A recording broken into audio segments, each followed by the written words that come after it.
सभी को प्रेज़ और जय मसीह की। बहुत ज़रूरी खबर जो मुझे पता चली और मैंने सोचा कि मैं आप लोगों को शेयर करूं, क्योंकि देखिए हर इंसान उस खबर के लिए तरसता है जो उसको परमेश्वर की ओर से बल देती है ना।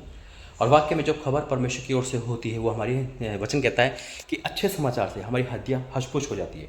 आमीन। आइए प्रार्थना करके धन्यवाद करते पिता, तेरा सम्मुख लेकर आ रहा हूं वाक्य में। तू बदला लेने वाला परमेश्वर, तू न्याय करने वाला परमेश्वर है। जो तू कहता है वो पूरा होता है, यीशु मसीह के नाम से आमीन। देखिए इस समय यूपी में जो सुप्रीम कोर्ट का ऑर्डर आया है, बहुत ही एक मसीहों के लिए राहत की खबर है, पास्टरों की राहत की खबर है, सेवकाई के लिए राहत की खबर है। और सुप्रीम कोर्ट के परमेश्वर सुप्रीम कोर्ट के द्वारा जो काम करा, देखो न्याय करना परमेश्वर का काम है। आपको पता है इस समय योगी सरकार यूपी में जो हो रहा था आपको पता है। देखो सताव बाइबल का हिस्सा है। लोग कहेंगे अरे भाई सताव तो होना है ना। ठीक है, हम सताव है, लेकिन परमेश्वर सताव को कंटिन्यू नहीं रखेगा।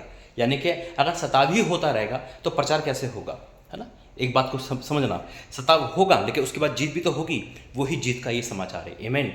देखिए जब हम पौलुस की जीवन यात्रा देखें, वहाँ पे सताव था। सताव के साथ साथ जीवन परमेश्वर क्या जीत भी दे रहा था उसको। सताव होना जरूरी है। एक इंसान बीमारी का है, वो भी सताव में है, तो यह बीमारी वो रहेगा नहीं, उसको चंगाई मिलेगी तभी वो आगे बढ़ पाएगा।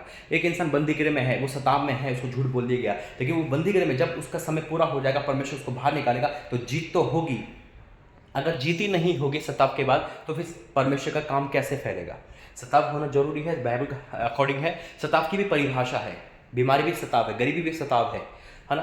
परेशानी भी सताव है, घर से भी सताव मिलता है, लेकिन परमेश्वर उस चीज़ को बदलता है। देखिए जब यूसुफ के जीवन में हम देखते हैं 13 साल का एक सताव था, एक पीरियड था, लेकिन उसके बाद वो पीएम बना। जब हम पौलुस की लाइफ देखते हैं, पहले वो सताव कर रहा था, उसके पीरियड खत्म हुआ और फिर परमेश्वर ने उसको ही अपना चेला बना के आगे पहुंचाया। तो यानी कि सताव के बाद एक अच्छी खबर आती है, और वही अच्छी खबर अब हम देख रहे हैं यीशु मसीह के नाम शामिल। देखिए कल परसों में जब यूट्यूब पर एक चीज़ मेरे सामने आई तो मैंने उसको देखा और परमेश्वर का धन्यवाद किया कि बहुत सारे प्रभु के दास जो झूठे इल्जाम में बंद थे, है ना, यूपी में। और यूपी में अंधा कानून चल रहा था, है ना, मन मर्जी की सरकार चल रही थी, क्योंकि ईसाई को टारगेट किया जा रहा था, मसीह लोगों को टारगेट किया जा रहा था, चर्चों को टारगेट किया जा रहा था, और कोई उन पे प्रूफ नहीं था, और उसके बावजूद भी उनको जेल में डाला गया।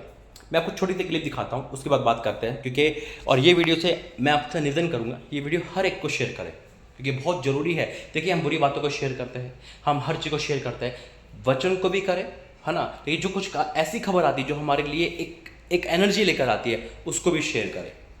तो आइए पहले उस वीडियो का हिस्सा बनते हैं।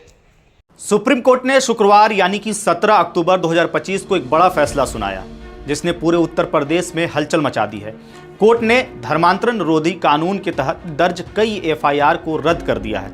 यानी जिन लोगों पर आरोप था कि उन्होंने हिंदुओं को ईसाई धर्म में बदलने की कोशिश की, उनके खिलाफ दर्ज कई मुकदमे अब खत्म कर दिए गए हैं। कोर्ट ने साफ कहा है कि आपराधिक कानून किसी निर्दोष को परेशान करने का हथियार नहीं बन सकता है। पूरा मामला क्या है, चलिए आपको बताते हैं। दरअसल यह फैसला 2 जजों की बेंच ने दिया है, जस्टिस जेबी पाद्रीवाला और जस्टिस मनोज मिश्रा ने। दोनों ने कहा है कि ये एफआईआर कानूनी और प्रक्रियागत दोनों ही स्तर पर गलत थी। इनमें कोई ठोस सबूत नहीं था कि किसी को जबरन या लालच देकर के धर्म बदलवाया गया है। कोर्ट ने कहा कि अगर ऐसे ही मामलों में बिना सबूत लोगों को फंसाया जाएगा तो यह न्याय नहीं बल्कि न्याय का मजाक होगा। दरअसल यह मामला उत्तर प्रदेश के फतेहपुर जिले से जुड़ा था। यहाँ प्रेज लो, देखा आपने, बहुत अच्छा है बयान। और देखो ये एक यूट्यूब न्यूज़ वाले के माध्यम से है। मैं आपको एक चीज़ और बताता हूँ, आप शेयर करना चीज़ को। हम बुरी चीज़ों को शेयर करते हैं, हम कॉमेडी शेयर करते हैं, हम अच्छी चीज़ को शेयर करें। जो बड़े चैनल है ना, बड़े चैनल जिसे कहते हैं यूट्यूब मीडिया बड़े चैनल, वो शायद इस चीज़ को ना दिखाएं। क्यों? क्योंकि वो सिर्फ मसीह लोगों के लिए खिलाफ विरोध में ही बोलने के लिए उनको ट्रेन किया गया है। बाकी अच्छी चीज़ नहीं दिखाते, चमत्कार नहीं दिखाते, गवाही नहीं दिखाते, है ना।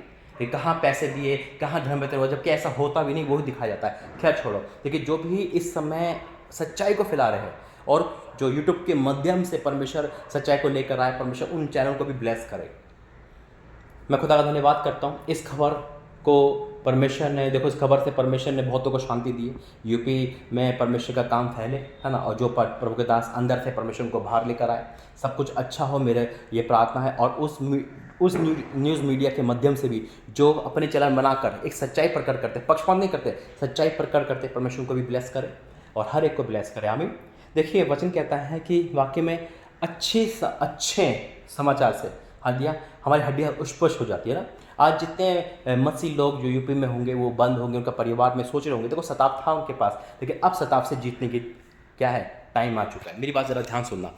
दूसरा कि आपको पता है जब डैनियल नबी गड्ढे में डाला गया, वो सताव था, वो पीरियड था, शैतान को मौका मिलता है, सताव को मौका मिलता है कि हाँ तू उस टाइम तक सताव का हो सकता है, लेकिन उसके बाद जीत तो होनी है। और उसके बाद क्या हुआ, परमेश्वर ने डैनियल नबी को बाहर निकाला और वो जीत के बाहर आया। शतक मशीक अब लोगों के साथ भी ऐसा हुआ।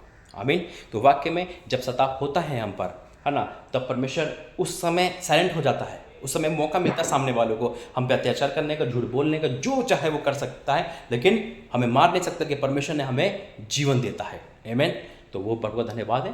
तो इस चीज़ को शेयर करें जितना भी हो सके और प्रार्थना करें कि परमेश्वर देखो ऐसा काम जो कर रहा है वो बहुत बड़ा है। और सुप्रीम कोर्ट का जो परमेश्वर ने दिया, धन्यवाद करते हैं परमेश्वर का कि वाकई में प्रभु ने बड़ा काम किया है। तो आइए प्रार्थना करेंगे। धन्यवाद करते हैं पिता परमेश्वर, वाकई में आप अद्भुत कार्य करने वाले परमेश्वर। पिता मैं आपका धन्यवाद करता हूँ, यूपी क्षेत्र में जो शांति आई तेरे मसीहत को लेकर चर्चों में, पिता तेरे दासों के अंदर, मैं आपका धन्यवाद करता हूँ क्योंकि भैया हमारी प्रार्थना का जवाब है जो तूने दिया है मेरे प्रभु। धन्यवाद करता हूँ, ऐसी खबर हर जगह सा रह पाए। जितने भी तेरे दास नबी प्रभु के दास जितने भी है पिता परमेश्वर, दुख पीड़ा में सताव में है, उनको तो बाहर निकालना। और मैं आपका धन्यवाद करता हूँ जिस मध्यम से तूने खबर लाई उनको भी ब्लेस करना, यीशु मसीह के नाम से आमीन।